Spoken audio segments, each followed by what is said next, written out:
sangat luar biasa. Oh, yang bangkit kok yang di pinggir kali Lawing dulu, bukan di pusat. Padahal kita menunggu sudah babak belur. Pak Kiai sudah babak belur, Kiai seluruh Indonesia. Tapi kok PBNU-nya kok diem-diem saja, kayak umpetan gitu loh ya. Yang kedua yang duduk di sini, ya Imad, Muhibbin Habib Lutfi semua. Nanti dulu, jangan dulu jawab. Sampai bukti nyuwun sewu kepada Kiai Imad, walaupun secara formal, secara organisasi NU masih menafikan panjenengan, masih tidak mempercayai tesis panjenengan, tapi insya Allah banyak warga negara Indonesia yang sepakat. Kalau dari sisi ilmu nasab itu berdasarkan kitab-kitab yang ada di abad ke-5, ke-6, ke-7 itu kan sudah ada kitab. Jadi kitab nasab di abad ke-5 Hijriah. Ketika Alwi itu katanya wafat tahun 400 Hijriah, itu sudah ada kitab nasab yang ditulis namanya Tahdhibul Ansab karya Al-Ubaidili. Kemudian Al-Majdi di abad ke-5 itu karangan Al-Umari. Kemudian ada Muntaqilatul Talibiyah karya daripada siapa itu, Muntaqilatul Talibiyah. Itu tidak ada nama Ubaid disebut sebagai anak daripada Ahmad bin Isa.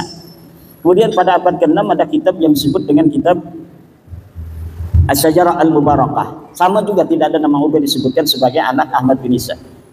Ahmad bin Isa-nya ada disebutkan anak-anaknya, tapi tidak ada disebut Ubaid punya ayah nama Ahmad bin Isa dan ditulis sebagai turun Nabi, tidak ada. Di abad ke-7 ada kitab Al-Fakhri. Di abad ke-7 juga ada kitab Al-Asili. Ada abad ke-8 kitab As-Sabatul Musar. Abad 9 kitab Umdatul Talib. Itu tidak ada semuanya itu yang menyebut Ubaid itu adalah anak daripada Ahmad bin Isa. Lalu kapan mereka itu mengaku sebagai turun Nabi? Ya di abad 9. Ada seorang Ba'lawi namanya Ali bin Abu Bakar As-Sakran. Dia menulis sebuah kitab namanya Al-Burqatul Musyiqah. Lalu dia menuliskan silsilahnya sampai ke Rasulullah melalui Ahmad bin Isa itu. Jadi tertolak di situ.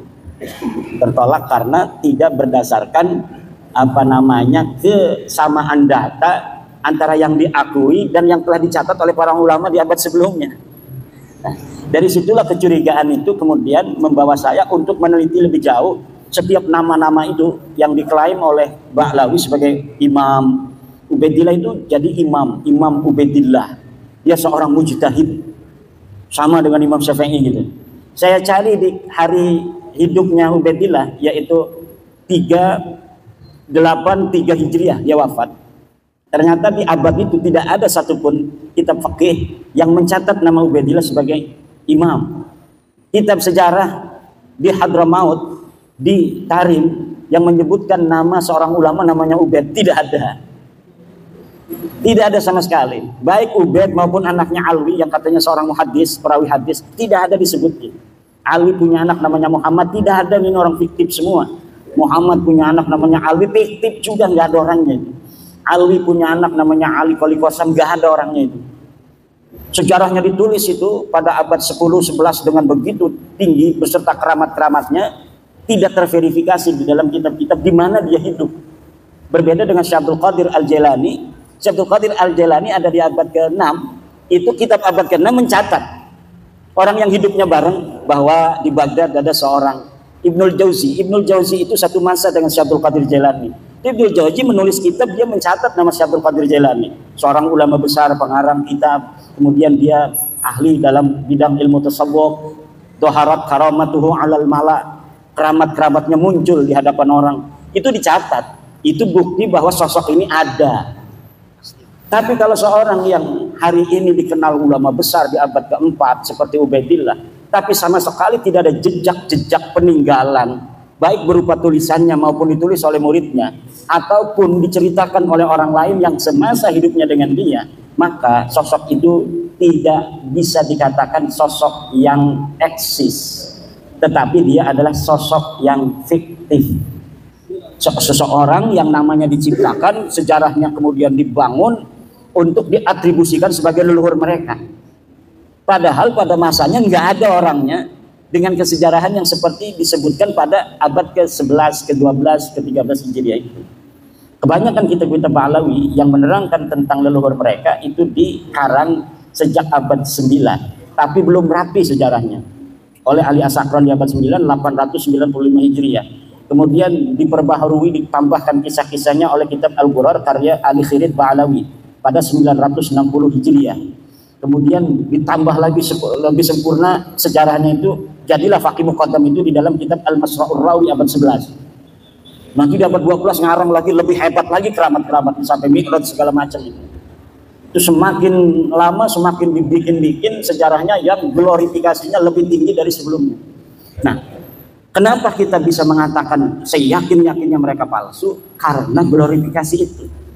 Jadi karena mereka rajin menciptakan sejarah sendiri yang tidak sesuai dengan sejarah masa lalu, akhirnya kita mudah memverifikasinya. Karena orang yang membuat sejarah di hari ini misalnya, saya mengaku berguru kepada Kiai Sahal, sementara orang-orang yang ada di Kiai Sahal kan tidak sendirian, ada murid-muridnya Kiai Sahal. Nanti muridnya ditanya, apa betul ada seorang nama Imaduddin muridnya Kiai Sahal? Tidak ada. Karena apa? Seseorang tidak akan berdiri sendirian. Misalnya lagi, Bapak ngaku-ngaku 2024 sebagai anggota PWI pengurus Kabupaten Purbalingga, kan ada SK-nya. Dia bikin tuh SK-nya, dihapus nama satu orang, dimasukin nama dia. Akhirnya pas diverifikasi di pengadilan, mana kamu ngaku-ngaku anggota pengurus PWI ke Kabupaten Purbalingga? Ini, benar ada kopnya, ada tanda tangannya, Kiai Haji Dr. Abbas bin Yahsi MA, ya kan?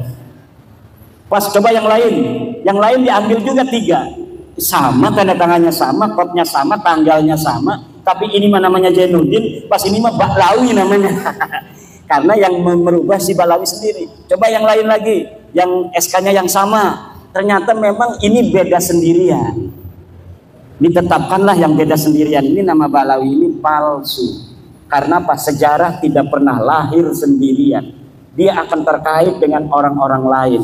Dan cara itulah yang saya dapatkan untuk mengetahui kebohongan-kebohongan sejarah Ba'lawi dengan memuqabalah antara satu kitab dengan kitab yang lainnya, satu manuskrip dengan manuskrip lainnya, kesejarahan yang mereka ciptakan, kemudian dapat terverifikasi kedustaannya karena ada kesaksian kitab-kitab yang lain yang tidak menyebutkan nama yang disebutkan oleh Ba'lawi ini. Contoh, sebentar lagi, Muhammad Shahid Mirbat, katanya dia ulama besar yang ada di Mirbat. Dia guru dari Imam Al-Qal'i. Saya cari Imam Qal'i ini siapa? Ulama besar. Disebutkan di dalam tulisan orang lain, Imam Qal'i ini adalah ulama paling besar di Mirbat. Siapa gurunya? Tidak ada gurunya disebut Muhammad Shahid Mirbat. Dan dia menyebutkan nama-nama gurunya, disebutkan nama-nama muridnya. Tidak ada orang yang namanya Muhammad Shahid Mirbat disebut, baik sebagai guru, sebagai murid, atau sebagai sahabat. Saya cari seluruh kitabnya itu yang ada di abad ke-6, ke-7, nggak ada yang menyebutkan seorang di Mirbat ada yang namanya Muhammad bin Ali Shahid Mirbat. Jadi besarnya nama Muhammad Shahid Mirbat di abad 11-12 itu yang ditulis dalam kitab Ba'lawi tidak terverifikasi di masanya. Karena kitab yang ditulis di masa itu sudah banyak. Dan sama sekali di Difar tidak ada ulama yang bernama Muhammad bin Ali Shahid Mirbat. Bahkan nama Shahid Mirbat terverifikasi nama orang lain. Jadi ada sebuah kitab menyebutkan Shahid Mirbat itu untuk seseorang namanya Muhammad Al-Akhal Al-Manjawi Sahibu Mirbat. Jadi Ahmad bin Muhammad Al-Akhal Sahib Mirbat itu nama raja di Mirbat. Diambil nama Sahib Mirbatnya itu menjadi apa namanya gelarnya dia, Muhammad bin Ali-nya diciptakan. Muhammad bin Ali-nya diciptakan dan terverifikasi nama ini fiktif. Begitu pula keramatnya Faqih Muqaddam. Muqaddam bisa Mi'raj segala macam, tidak ada. Tidak ada orang di masa Faqih Muqaddam yang menulis Faqih Muqaddam sebagai ulama, tidak ada. Jangankan keramatnya besar, sebagai ulama saja tidak ada. Demikian untuk yang selanjutnya itu kita bisa diskusi. Mudah-mudahan ada manfaatnya pertemuan kita kali ini. Wallahu wal muwaffiq ila aqwamit thoriqin. Wassalamualaikum warahmatullahi wabarakatuh.